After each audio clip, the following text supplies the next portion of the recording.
Thanks for staying tuned. Now, while much of Nigeria watches with concern as insecurity spreads across the country, the Niger Delta, long seen as one of the most stable regions, cannot afford complacency at this time, as a lot of people want to believe. Now, just in the past week, violent incidents in Kwara and Kebbi claimed the lives of worshippers and sparking fresh debates about national preparedness and regional vigilance for communities in the Niger Delta. The question is urgent and centers around whether designated safe zones are truly secure.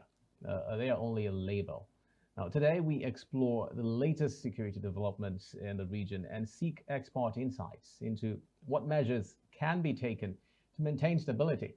Joining us to guide through recent security patterns and practical strategies for keeping the Niger Delta safe amid a shifting national landscape is PAVE Network Steering Committee member and Executive Director at COMPPART, Saviour Akpan Esquire. Thank you very much for joining us on the program. Thank you very much for having me. Thank you for coming on Niger Delta today. Thank you very much. Well, we are exploring the security architecture, especially of the Niger Delta region. There's been so much talk about the region being like a safe haven. It's safe and, oh, you're already giggling at that. Is there any place or particular area of concern in the Niger Delta region that we should be looking at when it comes to insecurity issues? Well, thank you very much for having me, and thank you for bringing up this topic. It's very unfortunate that somebody will talk about safe haven in Nigeria today. No place is safe. We need to understand that. Most of the places that we are judged to be safe are having what we call peace of the graveyard. You know, when people are in the cemetery, everybody's mourning, so nobody will remember where he has his weapons, and also as a result of that, we may say that the cemetery is a peaceful place. But how peaceful is it when you have already interred your loved one? So when we talk about safe haven, I think it should be more or less like in the mind of individual, because even conflicts and wars start from the mind. That's for me. And then coming to say that the Niger Delta region is a safe haven, I don't think so. But we can also say, let us clap hand for ourselves, because most of the things that we witness in the Niger Delta region prior now, maybe in the early part of 2007 and so on, has been reduced. But the issue there is this: before we talk about that we have a safe haven, can we think of what are those causative factors that put us where we are? Then if we can be able to highlight those causative factors, have we been able to address them frontally and holistically? If we have not been able to address most of those issues that have led to some of these issues that are today becoming high level of insecurity in the country, therefore mean there is no safe haven. Okay, I understand that over the north, majorly it's terrorism, killings and naming of people. Here in the south, we have issues of kidnapping and some pockets of violence. Well, you mentioned that we should first start by understanding what could be the cause. This, yes, let's understand what causes these issues. Yeah, you see, the truth of the matter, as far as I'm concerned, in Nigeria, the number one causative factors of violence and a different form of insecurity is injustice. Injustice, injustice, and injustice. What does that mean? You see, in a situation whereby people are made to believe that something is going to change to a certain degree and it doesn't happen, the aggrieved parties are supposed to be explained to the reason why we've been able to meet up the targets. But when that is not happening, and a situation whereby the citizens are taking information from quarters they are not supposed to, automatically you're going to have most of these things, reoccurring and occurring again, because when people are not properly informed, they are deformed. So now, in the north, we have cases of violence, extremism, let me use that word, where people now go to extents of burning down churches, killing people, kidnapping, banditry, as we've mentioned them. But the question is, what is the reason why we're having this in Nigeria? I can tell you here, I have been in the security space for over 22 years now, researching and doing all manners of intervention. I mean, practical approach to providing security. And I can tell you, the greatest insecurity in Nigeria as I'm sitting here today, is not kidnapping, it's not banditry, it's not terrorism, it's not armed robbery. The greatest insecurity which we have failed to address in Nigeria is the citizens' lack of confidence on the Nigerian security architecture. Because there is an infiltration of saboteurs within there. So information that is, provided for or volunteered by citizens are not properly managed. And once you are unable to manage an information that is voluntarily given to you, that's injustice. So the person will now look for a way to protect himself, because once available is not available, whatever becomes available is available. So that is it. So when we talk about kidnapping, are these kidnappers from the moon? The answer is no. We talk about banditry. They live among us. We talk about armed robbery. Yes, even most of the armed robbers that have been apprehended by the police are operating with locally made pistols. Who provide this? Who manufacture this locally made pistol? They live among us. They stay within us. And there are some citizens who could be patriotic enough to say, oh, security agency, I know Mr. XYZ is doing this in community XZB. How do you manage that information so that by the time you even end up apprehending this person, the information will not, have a reprisal attack on the information source? These are the problem. If we have been able to put in place a mechanism that our security apparatus can be able to manage every information effectively and proactively respond to it, we wouldn't have get to where we are now. So what do we need to do? It's not that we're coming to say, oh, there is banditry in the north, there is kidnapping, there is terrorism. Who caused it? How did it start? Let us face a fact. It is there in some school of thought, the issues of the origin of Boko Haram. When Yusuf was arrested by the Nigerian police, maybe if Yusuf, the due process of the law was followed in interrogating Yusuf, maybe we wouldn't have got to where we are today. But some people are saying, the police now say, before you know it, that Yusuf tried to run. So in the process of trying to escape, he got killed. And then when you look at the corpse of the man that was killed by the police, he has his two hands at the back with handcuff. How can somebody who has two hands at the back run with an handcuff? To what extent can such a person escape you? So you see now, that's extrajudicial. And this person that is so extrajudicially executed have a family. And the family have witnessed what has happened. So you want that next time the family have opportunity, they will not retaliate. No. Even here in the Niger Delta, there was a time we talked about militancy, breaking of pipelines and all those things. Government talk about the presidential amnesty program. Now, when you look at the presidential amnesty program in the Niger Delta, it's still one-sided. It's also encouraging injustice. What do you mean there? I am becoming an emergency orphan because somebody claimed to be a militant and come to kill my parents. And government is now offering amnesty to such a person, sending him overseas to go and learn how to pilot the helicopter and other forms of trade like that. Myself, as a victim, nothing is happening to me. So I will wait for you to come back and plan for it. So you are postponing the retaliation for another day. So these are the issues. All right, Mr. Akpan, I'd like you to bring us some insights regarding, what the fate or experience of the Niger Delta would be.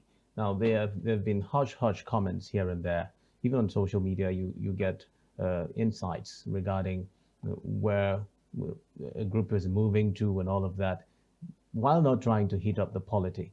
Are there indications that there's a possibility the Niger Delta could be in danger? Of course, there is. Not even the Niger Delta. Let even start from this Akwa Ibom state that all of us have been saying is the most peaceful state in the country. You see, one thing we don't understand, when there is a crisis, each crisis has what it is segmented. You have the direct beneficiaries of the crisis positively and the direct beneficiary to the crisis negatively.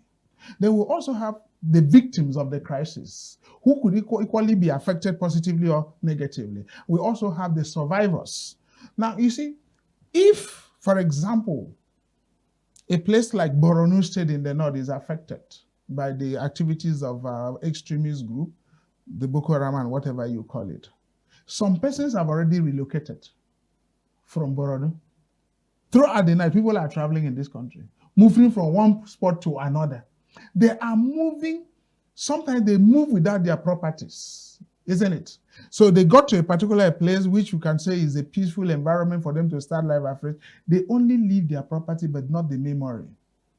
So if they have some of them, if they have an opportunity, because the opportunity will come as a result of the fact that the state has failed. We are staying in a country where I could say we have a failed state. What do I mean here? The inability of the state to reconcile most of these factions when some of these things happens gives rise to the fact that those areas that these people are running to, if they can come together and form a group, and given the porous system of information management within our security architecture, most of whatever they might plan, even if it is revealed, cannot be proactively protected.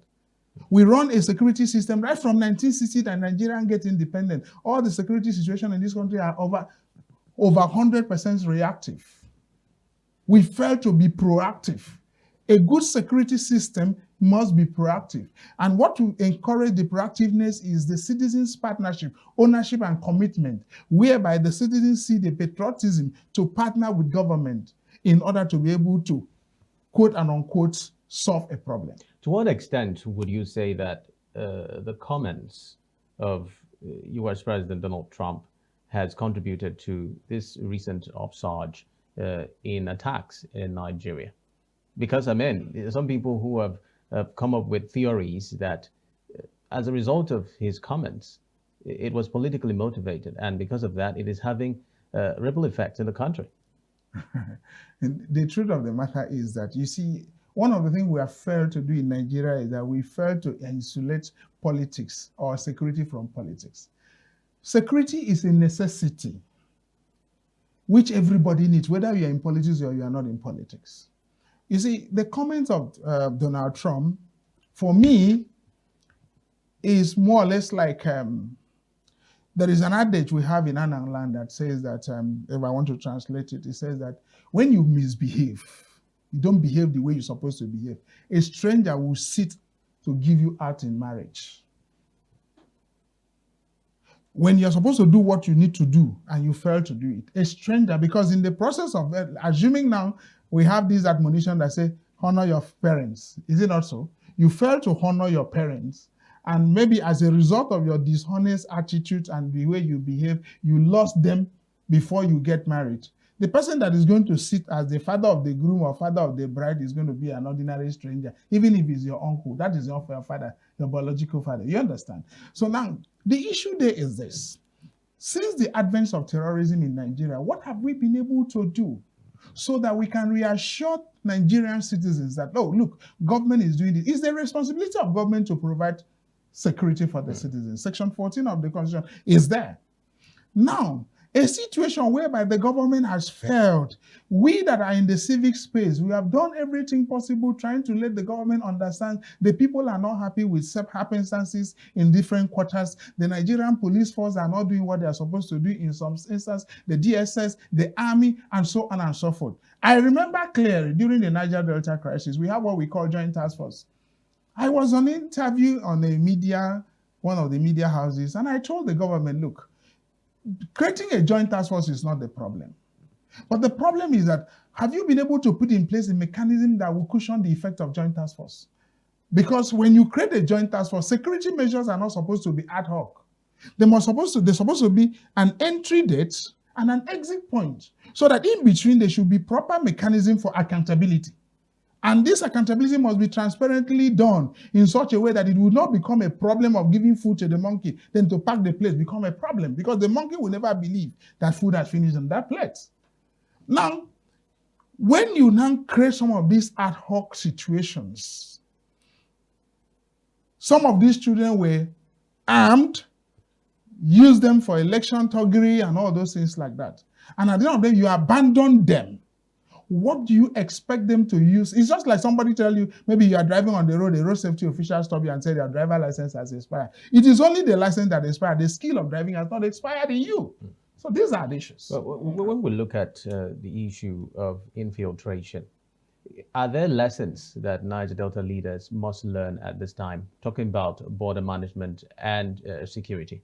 It's not even, when you talk about leaders, I always laugh because in Nigeria, we don't have leaders. We only have emergency leaders when the situation favors them. When it doesn't favor them, nobody wants to be a leader. I think what we should talk about now is citizenship. All of us who are citizens, nobody should be left behind.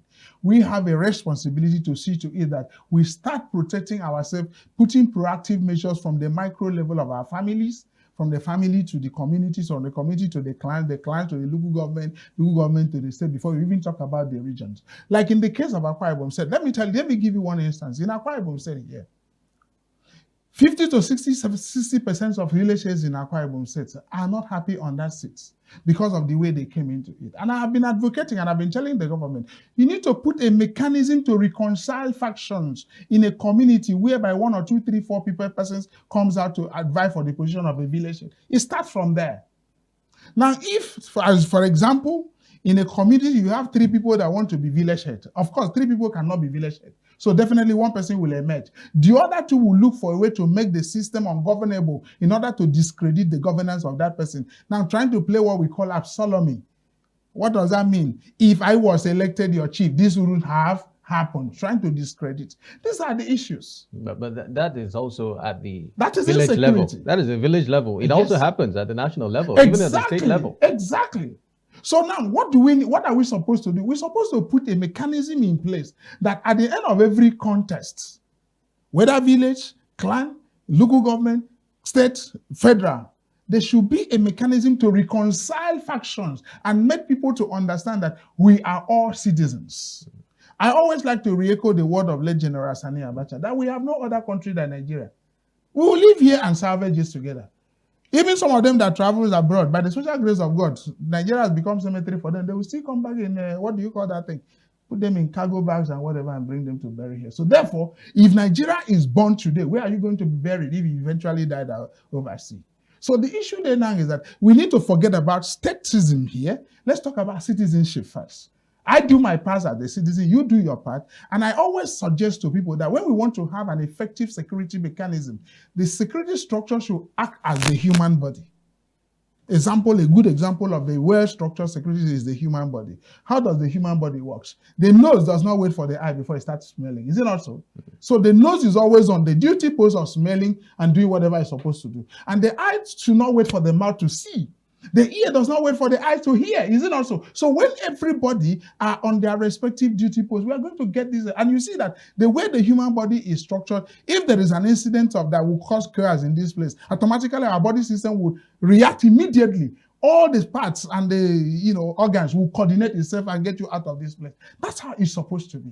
But unfortunately, we over-politicize security up to a point of commercializing it. Commercializing what do you mean by that? Commercializing security. Yes. Now, I can tell you 98% of private security companies in this country are owned by retired service chiefs. Now, my question is, Oga Service Chief, when you were in office and using public funds, you could not even provide the security service. Now, how can you be able to provide it when you are using your own personal fund because it's your own company? That's a problem. Yes, we have a law that regulates these private security companies. Have we been able to address labor issues within? I am a member of International Code of Conduct for Private Security Service Providers in Geneva, Switzerland. And I can tell you, there is labor issue in the private security companies to the extent that even the private security personnel can even become insecurity in Nigeria. How? Some companies, for example, you in this your establishment, you decide to engage a private company. They will give you a bill that, okay, they are going to be paying their personnel 100,000, for example. And you pay them 100,000 for 10 men, and they have 10 men serving you, but at the end of the day, you find out that these men are being given 25,000 every month. When you cannot be able to resolve this labor issue so that the take home will be able to take this person home, it becomes insecurity. These are the issues that we are talking about. So let's also look at for the Nigeria Police Force, the Army, and other security agencies. Have they been able to, or do they have what it takes to tackle insecurity? Are they not Nigerian citizens? They have, but the unfortunate thing is that they are doing what they are not supposed to do.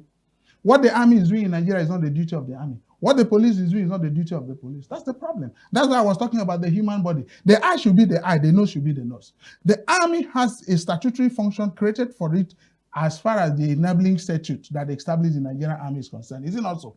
The Nigerian police has a function well spelled out under Section 4 of the Police Act 2020. Are they doing that? No. Let me tell you, if we have been very serious in this country, we wanted to combat insecurity, what the Nigerian army is doing in the north and some of the places is what can be comfortably done by the mobile police force. Mobile police force, which was a special unit within the police force created for a time like this.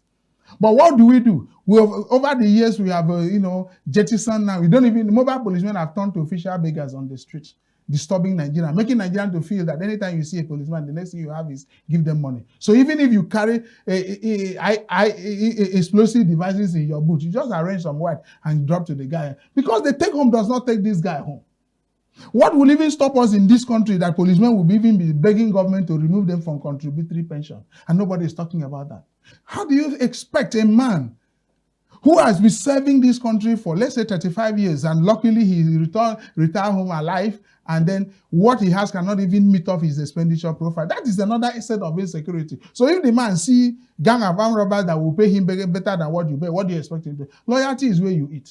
So these are the issues. When you put it like that, what would now be the role of soldiers from the context that you have raised? And exactly. How much of this submission that you have made mirrors the events that we saw play out some days ago in Abuja, when we talk about the role of the military, the role of the police in the scheme of security? You see, the issue there is this. We should not keep confusing ourselves. When you come into the security circle, we have three keywords: law enforcement, security, and policing. These are three keywords. So the question is now, if you bring in a soldier who has been established by law for the protection of territorial integrity of the nation against external aggression or sometimes internal insurrection, to come and do the work of a Boy Scout, is that not putting a square peg in a square hole? I mean, a round hole? Now, the police has been established for two principal functions: provisions of policing services and enforcing the law. Enforcing law. And before you enforce the law must be in existence. Most of the laws that they claim to be enforcing in this country does not even exist. Some of them are archaic and draconian laws that we inherited from our colonial masters. So what do we need to do? We, the citizens, need to be abreast with the information that we want, and then we engage our elected representatives to give it to us the way we want it. And by doing that, we need to first and foremost decolonize our system. The Nigerian police force that we have today, let me shock you. Nigeria has police before Britain that colonized us. Go and check record, check history. Nigerian police force was a kind of like, what do you call it, an experiment by the British colonial masters in African soil before they even established the Scotland Yard and the rest. So now, the Nigerian police force that we have today still behave as, paid to persecute. We should be able to now decolonize our police force to understand that we are all citizens. I said it in Abuja in one of my interviews, and in other places I've been saying that it is absolutely wrong. Maybe a commissioner of police wants to address the media. He said, we want to tell this so that members of the public will know. Who are the members of the public? We are not members of the public. The right word to use there is fellow citizens. That will encourage ownership. That will encourage partnership. That will encourage commitment. Because wherever there is no ownership, there cannot be commitment. And when there is no ownership, anything can happen. So you don't address us as members of the public. We are fellow citizens. And don't forget, anytime they want to advertise for recruitment into any of the agencies in Nigeria, go and check. The number one requirement is that you must be a Nigerian citizen. Is it not so? Mm-hmm. So why is it that when you get into them, you become members of the public? You are creating a gulf of divide between us and them. And that is why most of the citizens in Nigeria who have information, you have been hearing every after attack, somebody will say, we were aware this will happen. We gave this information to so agency. This agency is supposed to sensitize the public who to give this information to. And in Akwa Ibom here, some years back, I used to conduct training on how citizens can make complaint to the police for effective results. People sometimes don't know. There are people that when they want to call the police, they will hide their phone number to call the police. Do you know why? Because they are afraid that information will not be properly managed. But it becomes another insecurity because the police officer who is receiving the call cannot call back a block line for further clarification. You get the point? Don't forget, the person that is calling the police with this hidden line is calling out of tension. So you may not supply all the information. Now, let me also shock you. In Uyo here, go around and check Uyo. What do we call these people? Town planning. Town planning in Nigeria is insecurity. They are not planning the place properly. There are places you will go. Okay, let me give you an example. In Abak local government, the house number 44, Ikorabasi Road in Abak, is opposite number 16. Now tell me, if there's a distress and somebody tells you should come to number 15, how do you locate when number 15 is opposite 44? That is improper numbering and naming of streets. It's insecurity. These are things that government, and somebody is in the office receiving salary every month, and nobody is raising, some of us, we have been raising this in time with that number. So these are the things that we're talking about. But let's also look at our borders. We understand the Niger Delta region, we're surrounded by water, and not just that, we have porous borders in the region. In fact, in some cases for travelers, you see that this infiltration, you meet police officers at those points of entry, and sometimes almost at a careless level. And like you mentioned, some of them are there extorting from the travelers. And so want to understand, how can the Niger Delta region, how can infiltration be curbed to ensure that people who are making entries and exits can be properly checked such that they are not bringing in some level of insecurity? Thank you very much. The solution is community policing. Take it to anywhere. Community policing. In fact, let me say this as a challenge. How many paramount rulers in Nigeria have a visitors registers in their palace? How many villages have visitors register? You are supposed to have in your palace. Like I'm coming to this studio now, I have not signed my visitors register here. So if I raise an alibi that a particular thing happened within so time I was here, how do you prove that? That is very, very important. You're supposed to have a visitors register. A visitor coming, provide his details or her details, and when he is leaving, he signed out. Because as long as this person is within your premises, is under your care, this security starts from there. So when we talk about porous borders, all these borders, people occupy those places. They have been living in that place even before the arrival of Mongo Park. And this thing did not happen because the people were organizing themselves. Don't forget, in Africa, security in Africa is a communal exercise. We act and live communally. So that's why I'm telling you the solution is community policing. And when we talk about community policing, I'm not talking about the kind of community policing that is being used as a rehabilitation, or like call it punishment ground for senior police officers who misbehave. When we talk about community policing had to be a thing of the mind, whereby the people understand their cultural sensibilities and arrange their security within that sensibilities based on their need, not based on what they want.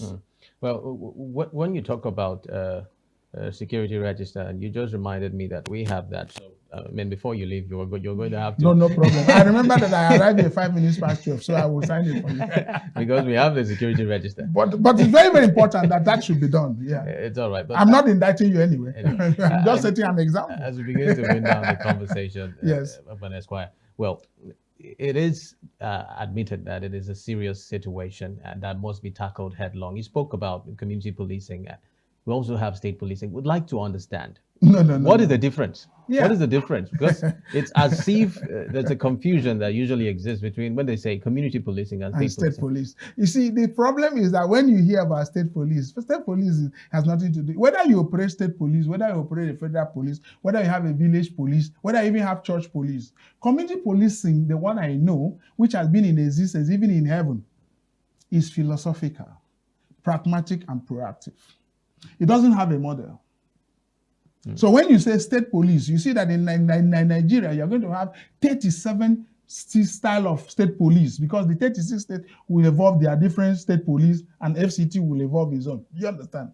But when we talk about community policing, even if you travel from Akwa Ibom here to heaven, community policing is community policing. And how that is philosophical, is a thing of the mind, and is proactive and pragmatic. Pragmatic in the sense that everybody is involved in it. For example, in the olden days, when you are driving on the road and eventually your car broke down, what you need to do, go into research, you find out this. As a driver, what you need to do is to stand by the road and raise your key. Just your key. then the upcoming vehicle will see that is a driver, the driver will stop. But today, somebody can even stand on the same road and raise a key, you stop, they rob you. Is it not so? So now there is a change. So what do you need to do?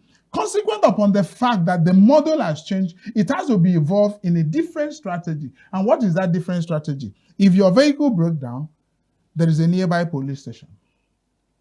So you have a responsibility to notify the police that you are driving with so vehicle, this is what happened to you, and that is why you want to notify them. But unfortunately, the Nigerian police force, I have a case, a DPO, may so rest in peace, is no longer in existence, whereby somebody went to court.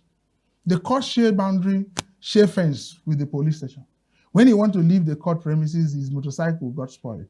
He pushed it and parked in the police station for safekeeping, which is his right as a Nigerian citizen. The following day, this happened on a Friday. On Monday, he went to collect his motorcycle and the DPO demanded for 10,000 naira in the name of safekeeping. Anyway. Now tell me, how can such a person be confident to go back and tell that policeman that Mr. AYZ in my community is a thief? Akpan is quiet. We are completely out of time, but in just 30 seconds, I'd like you to some sort of proffer a charge to Niger Delta leaders, even though earlier you said there are no leaders, but we still have leaders in the Niger Delta region, and they have responsibility when we talk about security.